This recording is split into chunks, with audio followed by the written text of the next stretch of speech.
त्यांच्यावर प्रँक करायचा होता. सोडून दरवाजा उघडला आणि मी नाही, त्यांना नंबर माहीत नसणार आहे. ती समोरच्या माणसाला खोटं ठरवतं ते दुकानात बघणार. हाय हॅलो नमस्कार मंडळी, कशा सगळेजण मस्त मजेत आणि आनंदात असाल. तर आता उन्हाला बसले कारण घरात इतकं गार लागतंय काय सांगू तुम्हाला, त्यामुळं बाहेर बसलं. तर सोनूचं तोंड कसं झालंय बघा. ऊन पण इतकं येत नाही, बघू शकता खाली आलं नाही इथपर्यंत झालंय, तोंडावर इथपर्यंतच ऊन पडतं, इथनं खाली काही ऊनच नाही. त्यामुळं पाय इथं ठेवून बसावं लागते. खाली पण हिला आधी पण थंड पडली. तर सोनूला म्हणलं सँडल घालून ये, असं येऊ नको. सगळे बाहेरच आहेत उन्हालाच.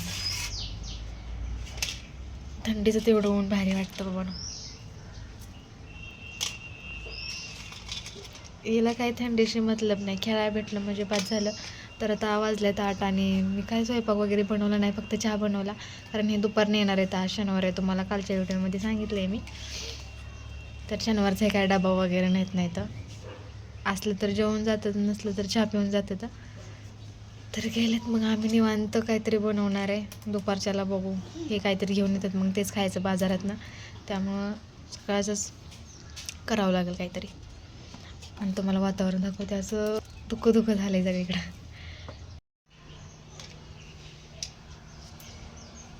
सूर्य बाकीकडं वरती आलाय. असं जास्त बसत नाही, पण मला व्हिडिओ अपलोड करायचं होतं, तर मी व्हिडिओ अपलोड करायसाठी आलेले. आतमध्ये इतकं जास्त नेटवर्क येत नाही, बाहेर आल्यानंतरच येतं. त्यामुळे म्हणलं चला उन्हाला पण बसूया आणि व्हिडिओ पण अपलोड होऊन जाईल. तर चला आता बघते व्हिडिओ अपलोड झाला आहे का, आणि जाते आंघोळ बिंघोळ करते. आज काय सोनूच्या शाळेला सुट्टी मस्तमध्ये. शनिवारचं तेवढं टेन्शन नसतं, डबाच बनवावा लागत नाही, काही जरी बनवून खाल्लं तरी होऊन जातं. नाहीतर रोज किटकिट, ह्यांना वेगळं बनवा, मला वेगळं बनवा, हिला वेगळं बनवा, ह्याच्यातच माझं आयुष्य चाललं आहे. तर चला भेटते आंघोळ करून झाल्यानंतर. तर आता आतमध्ये आलो आहे, खुर्ची आणली, कपडे खाली पडले ते त्याच्या घड्या घालून ठेवायच्या त्या. तर चला आता आंघोळीला पाणी लावते, तोपर्यंत काहीतरी नाश्ता बनवते, तोपर्यंत पाणी तापते. नाश्ता करूया, आंघोळ करूया आणि आपल्या कामाला लागूया. चलो. हां, पोहेच बनवायचं. तर मी बाहेर बसलेली व्हिडिओ अपलोड करतोपर्यंत सोनून इकडं रंगकाम केले, रंगोटी करून टाकल्या. बघूया कसं केलं आपण. तिने स्वतः दिलंय बरं का, मी तिला काही सांगितलं नव्हतं की असं कर तसं कर. तर मी तिला तेल कुठं आणलं तर, कारण कॅच पेन काय होतं, ती जास्त दिवस जात पण नाही, तर फाटून पण जातं, त्यामुळं मी तिला तेल खडू आणलेलं. तर तिनं छान रंगवलं, पण कसं तिनं हा डार्क दिला आहे, तिनं असं फिक्कट दिलं, तुम्ही बघू शकता. फिक्कट दिलं आहे, पण तरी पण छान दिला आहे. जसं सँडलला होतं तसं सँडलला पण दिलं आहे, हाताला त्याचे तिनं दिलं आहे. मी तिला काहीच सांगितलं नव्हतं. तर चला आता अजून ब्लँकेट कायच उचललं नाही, तर उचलते. झाडून काढलं आहे खालचं, झाडून काढलेलं, पण सोनू झोपलेलं त्यामुळं ते तिथंच ठेवलेलं. आता ते उठले तर आवरून घेते पटपट, आधी पाणी लावते, मग काय करायचं ते करते. पण पाणी तर चल. तर आपण आता नाश्ता करताना भेटूया. नाश्ता चाललाय आमचा. तर पहिल्यांदा सांगते, सोनू डिशी घेऊन बसली. थांब फ्रंट कॅमेरा करते. तर ब्रश वगैरे केला, तोंड वगैरे धुतलं. चला नाश्ता करूया. आणि पोहे बनवणार होती, पण एवढा सगळा भात शिल्लक होता रात्रीचा, तर हा फेकून देण्यापेक्षा म्हणलं चला परतूया. आणि सोनूला पण आवडतो असं काही नाही की पोहेच करायचं आणि हे नाही खायचं. तर ती म्हणली बनव, तरी बनवलं. आंघोळ केल्याशिवाय फ्रेश वाटत नाही. तोंड धुतलंय तरी पण तुम्हाला वाटत नसेल, पण धुतलंय बरं का मी तोंड. ब्रश वगैरे केला, सोनूनं पण केलं. तर आता चला नाश्ता करतो. आणि अजून पाणी लावलं नाही, म्हटलं भांडी घासताना पाणी लावावं. तो पण भांडी घासून होती ती, पाणी तापते आणि मग आंघोळ करावी, म्हणजे कपडे धुवायचे राहते फक्त. तर तसं करतो. चला या नाश्ता करायला. हां, या नाश्ता करायला. हां, तर चला नाश्ता करते पटपट, मला लय काम पडले. व्हिडिओ सकाळच अपलोड करायचं म्हणलं का अशाच उशीर होतो. तर आता वाजलेत 5 आणि साहेब घरी आलं, पगार वगैरे दिला, सामानाला पैसे घेतला आणि गेलं. तर आज सोनूला आंघोळ घातली नाही, तिला थोडीशी कणकणी होती, त्यामुळे म्हणलं नको. आणि रोज आंघोळ घालण्यात काय अर्थच नाही. रोज आंघोळ घालून एक दिवस सर्दी, एक दिवस ताप, एक दिवस खोकला, असंच होत आहे. तर मला येस तोपर्यंत स्वयंपाक बनवायचा आहे. बाहेर तर उजेडच आहे, अजून 5 वाजले ते, जास्त टाईम नाही झालेला. आम्ही तर सकाळी लवकर केस धुवू वाटत नाही ते म्हणून दुपारी केस धुतले ती. त्याला तेल लावून द्यायचं आहे. चला आता भांडी घासले ते, स्वयंपाक बनवायला घेते. भात तरी चपाती तरी बनवणं त्याला, भाजीला आणस तोपर्यंत. तर बघा पुढे सोनूचं चित्र दाखवते, तिने स्वतःहूनच रंगवले. एक मोठा प्रॉब्लेम झाला आहे की, या बघा सोनूचं पप्पा ते स्वतःचा फोन विसरून गेले, तर कधीच विसरत नाही, तर कधी म्हणजे कधीच. एक परस ना ती कामाला जायची वस्तू घरी विसरून जातेला, पण फोन कधीच घरी विसरणार नाही. तर माझ्या सकाळी डोक्यात आलेलं होतं की सगळ्यांचं नवरं काय ना काय घरी विसरून जात होतं की फोन म्हणजे फोनच विसरून जात होतं. मी सकाळीच विचार करत होते की ह्यांच्या डोक्यातनं फोन कधी का जात नाही, आणि ह्या आज फोन विसरून गेलं. तर मी म्हणले सोनू काय करते तिकडं बघावं. तर हा बघा बसले त्याच्या पप्पाचा फोन घेऊन. आता ते गेल्यावर त्यांना कोडं पडणार की ह्याला फोन कुठं राहिला आहे, आणि त्यांना वाटणार त्याच्याकडून काय पडलं आहे का काय. तर चला छोटासा प्रँक करूया त्यांच्यासोबत फोनचा. काय रिॲक्ट करतात ते काय माहिती. ते मला फोन करून पण सांगणार नाही ते की माझा फोन आहे का घरी, किंवा ह्याच्यावर फोन पण करणार नाही, कारण ना त्यांना नंबर त्यांच्या डोक्यात नसणार आहे. आता काय करतात कसं करतात काय माहिती. पण मला जरी फोन आला ना तरी मी म्हणणार आहे की मला नाही माहिती, फोन नाही आहे घरी.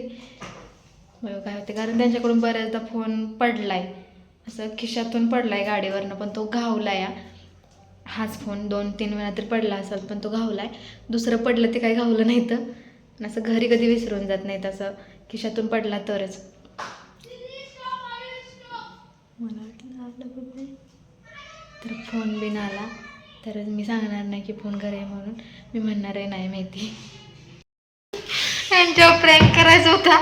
सोडून दरवाजा उघडला आणि मी आधीच सांगते पप्पा इथं फोन नाही.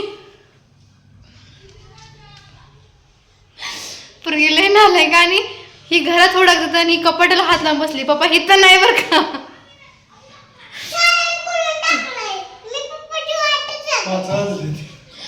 काय रे देवा, कुठे कुठे बघितलं का नाही. त्यांना नंबर माहीत नसणार आहे, ती समोरच्या माणसाला खोटं ठरवतं. ते दुकानात बघणार, बाजारात एखाद्या वेळेस म्हणणार नाही इथंच पडणार.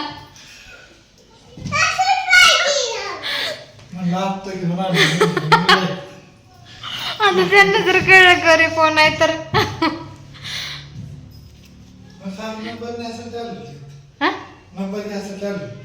होय. मग माझ्या सकाळी जात असतील घरची मालकी नाही का नाही, तर रोज नवरी म्हणते अहो रस्त्याला गेल्यावर ना अहो फोन राहिलाय. आणि मग मी सकाळी खुर्ची बसली, म्हणलं माझा नवरा सगळं विसरल, कामाला जाणारी वस्तू घरी विसरल पण फोन नाही विसरणार मनात म्हणत्या. आणि फोन आम्हाला तुम्ही इथनं जाताना दिसला. आम्ही काहीच बोललो नव्हतो, तरी पण म्हणलं जाऊ दे बघू, खाली गेल्यानंतर गाणी लावायला बघणारच तुम्ही की खिशात आहे का नाही. तरी तुम्ही गेला, वाट बघतो अजून कसं आहे ना, अजून कसं आहे.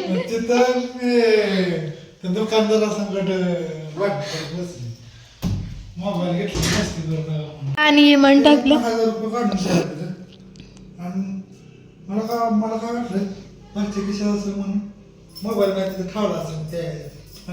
काउंटरला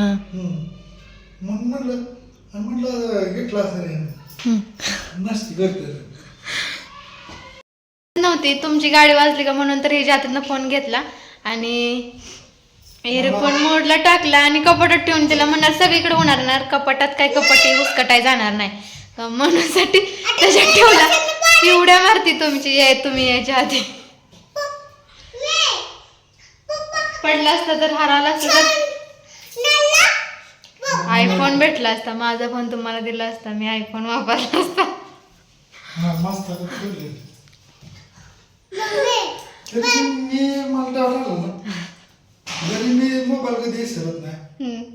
आणि घरी जायचं पण टेन्शन आलं असतं. आता बायकोला नंबर तरी कसं मागू, आता हे म्हणणार तुमचं ध्यान कुठं असतं, ह्याच्या नादात असेल आणि त्याच्या नादात असेल. आणि तुमचा फोन आला तरी मी अशी करणार होती, एक फोन उचलणार नव्हती, 2 फोन उचलणार नव्हती, तिसऱ्यांदा येणे बंद करून ठेवणार होती. म्हणजे डाऊट यावं की हा वाजल्यावर कुणीतरी उचललाय आणि आता कोळ नाही म्हणून साठी हे टाकलं.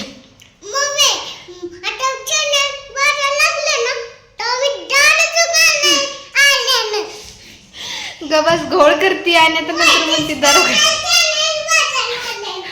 पप्पानं दार उघडलं. पप्पा इथं फोन नाही. पप्पा म्हणतोय माझे हाय फोन. जावा आता बाजार करा. सगळं प्लॅन फिसकटावला की ना.